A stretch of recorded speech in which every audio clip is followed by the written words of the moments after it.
साध संगत जी, प्रेम से कहना धन निरंकार जी। एक नई साखी के साथ स्वागत है आप सभी का आपके ही अपने चैनल पर। आज की साखी का विषय है कि अगर भगवान को सच्चे भाव के साथ पुकारा जाए और ये मान लिया जाए कि वो भगवान जो भी करेंगे ठीक ही करेंगे, तो भगवान अपने भक्तों की रक्षा के लिए खुद चल कर आते हैं। चलिए सुनते हैं आज की ये साखी। साध संगत जी, बहुत समय पहले की बात है। एक बार भारत सरकार ने बांध बनाने का काम इंग्लैंड की एक कंपनी को दे दिया था। बांध बनाने का काम सफलतापूर्वक लगभग तैयार हो गया था। केवल थोड़ा सा काम ही बाकी था। परीक्षण का दौर भी चल रहा था कि एक रात अचानक ही मूसलाधार बारिश होने लगी, जो बारिश रुकने का नाम नहीं ले रही थी। इसी वजह से बांध का जल का स्तर बढ़ना शुरू हो गया था और बांध अभी पूरी तरह से मजबूत भी नहीं हुआ था। अब उस बांध पर प्राकृतिक खतरा देखकर अंग्रेज इंजीनियर परेशान हो रहा था और सोच रहा था कि अगर बांध टूट गया तो मुझे जेल हो जाएगी और मेरे देश की बदनामी होगी आदि आदि। रात हो गई, बारिश रुक ही नहीं रही थी और बांध से पानी रिसने लगा। सभी मजदूर जो कि भारतीय थे वो बांध के निकट बनी अपनी अस्थायी झोपड़ियों में चले गए। चारों तरफ पानी ही पानी, अंधेरा और कीचड़। अंग्रेज इंजीनियर बेचैनी से इधर उधर असहाय भटक रहा था। जब कुछ समझ नहीं आया तो वह उन्हीं मजदूरों की झोपड़ियों की तरफ गया। वहां उसने देखा कि एक मजदूर परिवार एक तस्वीर के आगे दिया रखकर कुछ गा रहा है। अंग्रेज इंजीनियर ने उनसे उस समय की परिस्थिति का जिक्र किया और पूछा कि तुम इस तस्वीर के सामने बैठकर क्या कर रहे हो। उस मजदूर परिवार ने बताया कि वो सब अपने भगवान श्री राम, माता सीता एवं लक्ष्मण जी की पूजा कर रहे हैं और आप भी इन्हीं राम को राम राम राम कहकर पुकारो, यही आपकी मदद कर सकते हैं।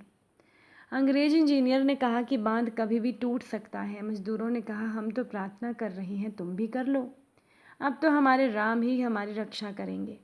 अंग्रेज इंजीनियर लाचार सा होकर मन में राम राम राम राम बोलता हुआ रक्षा करो मेरी लाज रख लो कहता, अपनी बर्बादी निश्चित जानकर बांध की दीवार के ऊपर ये सोचकर खड़ा हो गया कि मरना तो है ही, बांध के साथ पानी में डूबकर मर जाऊं तो कुछ लाज बच जाएगी।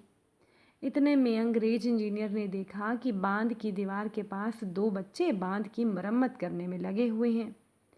उसने उन बच्चों को आवाज़ लगाई कि वहाँ से बाहर आ जाओ, नहीं तो मर जाओगे। परंतु वो दोनों बालक मिट्टी का लेप लेकर बांध से पानी रिसने की जगह पर लगाते रहे। वह अंग्रेज इंजीनियर दौड़कर मजदूरों के पास पहुंचा और उसने वह तस्वीर फिर से देखी और कहा कि ये दोनों धनुषधारी धनुष लिए बांध की दीवार पर मिट्टी लगाकर रिसते हुए पानी को रोक रही हैं। परंतु जब मजदूर वहां पहुंचे तो उनको कोई बालक नजर नहीं आए। अंग्रेज इंजीनियर सभी को कहता रहा कि दोनों वहां पर धनुष लिए खड़े हैं, देखो यही तो हैं। परंतु किसी को भी भगवान नजर नहीं आए। मजदूर समझ गए कि आज बांध की रक्षा के लिए स्वयं भगवान आए हैं। सभी ने सोचा, धन्य है यह अंग्रेज इंजीनियर जिसको भगवान के दर्शन हुए। सभी उनके पैरों में दंडवत होकर प्रणाम करने लगे। अंग्रेज इंजीनियर के दिमाग पर इस घटना का इतना गहरा असर हुआ कि उसने अपने देश की शान शौकत भरी जिंदगी का त्याग कर दिया और हिंदू धर्म अपनाकर सन्यासी बन गया और सन्यासी जीवन के सभी कर्तव्यों को निभाया। भगवान श्री राम जी के चरणों में उसने अपना पूरा जीवन अयोध्या में रहकर समर्पित कर दिया। इस साखी का मर्म यही है कि भगवान को सच्चे भाव के साथ पुकारा जाए और मान लिया जाए कि वो जो भी करेंगे वो ही करेंगे, तो भगवान अपने भक्तों की रक्षा के लिए स्वयं चलकर आ जाते हैं। साध संगत जी, किसी गांव में एक छोटी सी कुटिया में सुखिया नाम की एक बूढ़ी महिला रहती थी। वो भगवान श्री कृष्ण की परम भगत थी। सुखिया के कृष्ण भगत होने के कारण गांव वाले उसे कृष्णा बाई के नाम से बुलाते थे। घर घर में झाड़ू पोछा बर्तन और खाना बनाना ही उसका काम था। कृष्णाबाई रोज फूलों की माला बनाकर दोनों समय श्री कृष्ण जी को पहनाती थी और घंटों वो कान्हा से बातें करती थी। गांव के लोग सोचते थे कि ये बुढ़िया पागल है।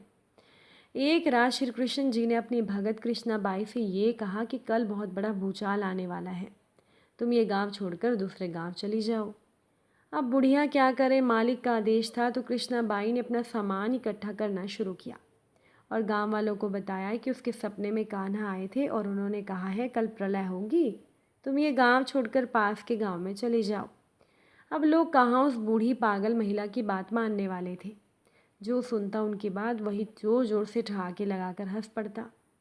इतने में कृष्णाबाई ने अपने लिए एक बैलगाड़ी मंगवाई, अपने कान्हा की मूर्ति ली और सामान की गठरी बांध कर बैलगाड़ी में बैठ गई। लोग इसकी मूर्खता पर हंसते रहे। अब कृष्णाबाई अपने गांव की सीमा पार करके अगले गांव में प्रवेश करने ही वाली थी कि उसे कृष्ण की आवाज़ आई, अरे पगली, जा अपनी झोपड़ी से वो सुई तो ले आ जिससे तू माला बनाकर मुझे पहनाती है। ये सुनकर कृष्णाबाई बेचैन हो गई कि मुझसे तो बहुत भारी भूल हो गई, अब मैं कान्हा की माला कैसे बनाऊंगी। उसने गाड़ी वाले को वहाँ रोका और बदहवास वो अपनी झोपड़ी की तरफ भागी। गांव वाले उसके पागलपन को देखते और उसका खूब मजाक बनाते। कृष्णाबाई ने झोपड़ी में तिनकों में फंसी हुई सुई को निकाला और फिर पागलों की तरह दौड़ते हुए वो बैलगाड़ी के पास आई। बैलगाड़ी वाले ने कहा कि माई, तू क्यों परेशान हो रही है, कुछ नहीं होने वाला। कृष्णाबाई ने कहा, अच्छा चल अब अपने गांव की सीमा पार कर। बैलगाड़ी वाले ने ठीक वैसा ही किया, पर ये क्या, जैसे ही कृष्णाबाई सीमा पार हुई पूरा गांव ही धरती में समा गया। सब कुछ जलमग्न हो गया। गाड़ी वाला भी अटूट कृष्ण भगत था। भगवान ने उसकी भी रक्षा करने में कोई विलंब नहीं किया। प्रभु जब अपने भगत के एक सुई तक कितनी चिंता करते हैं तो वो भगत की रक्षा के लिए कितने चिंतित होते होंगे। जब तक उस भगत की एक सुई उस गांव में थी पूरा गांव बचा हुआ था। इसीलिए तो कहते हैं, भरी बदरिया पाप की बरसन लगे अंगार, संत न होते जगत में जल मरता संसार। सार संगत जी, एक राजा बहुत दिनों से पुत्र की प्राप्ति के लिए आशा लगाए बैठा था, पर उसका पुत्र नहीं हुआ। उसके सलाहकारों ने तांत्रिकों से सहयोग की बात बताई। सुझाव मिला कि अगर किसी बच्चे की बलि दे दी जाए तो राजा के घर पुत्र हो जाएगा। तो राजा ने राज्य में बात फैलाई, जो अपना बच्चा उसे देगा उसे बहुत सारा धन मिलेगा। एक परिवार में कई बच्चे थे, वो गरीब भी था। एक वैसा बच्चा भी था जो भगवान पर आस्था रखता था तथा भगवान के भक्तों के सत्संग में ज़्यादा समय देता था। तो परिवार को लगा कि इस बच्चे को राजा को दे दिया जाए, क्योंकि ये वैसे भी कुछ काम नहीं करता, हमारे किसी काम का है भी नहीं। इससे राजा प्रसन्न होकर बहुत सारा धन देगा। ऐसा ही किया गया, वो बच्चा राजा को दे दिया गया। राजा के तांत्रिकों द्वारा बच्चे की बलि की तैयारी हो गई। राजा को भी बुलाया गया। बच्चे से पूछा गया कि तेरी आखिरी इच्छा क्या है, क्योंकि आज तेरे जीवन का अंतिम दिन है। बच्चे ने कहा, ठीक है, मेरे लिए रेत मंगवा दो। रेत आ गई। बच्चे ने रेत से 4 ढेर बनाए। एक एक करके उसने 3 रेत के ढेर को तोड़ दिया और चौथे के सामने वो हाथ जोड़कर बैठ गया। कहने लगा, अब जो करना है करें। ये देखकर तांत्रिक डर गए। बोले, ये तुमने क्या किया, पहले ये बताओ। राजा ने भी पूछा तो बच्चे ने कहा, ये पहली ढेरी मेरे माता पिता की है, मेरी रक्षा करना उनका फ़र्ज था, पर उन्होंने पैसे के लिए मुझे बेच दिया, इसीलिए मैंने ये ढेरी तोड़ी। दूसरी ढेरी मेरे सगे संबंधियों की थी, उन्होंने भी मेरे माँ बाप को नहीं समझाया। तीसरी ढेरी राजा आपकी थी, क्योंकि राज्य के सभी इंसानों की रक्षा करना राजा का काम होता है, पर राजा तो खुद ही मेरी बलि देना चाह रहा है, तो मैंने ये ढेरी भी तोड़ दी। अब मुझे केवल भगवान पर भरोसा है, इसीलिए ये एक ढेरी मैंने छोड़ दी। राजा ने सोचा, न जाने बच्चे की बलि के बाद भी उन्हें बेटा प्राप्त होगा या नहीं। क्यों ना इस बच्चे को ही वो अपना पुत्र मान ले। इतना समझदार और भगवान का सच्चा भगत बच्चा है, इससे अच्छा बच्चा कहाँ मिलेगा। तो राजा ने उस बच्चे को अपना बेटा बना लिया और उसे राजकुमार घोषित कर दिया।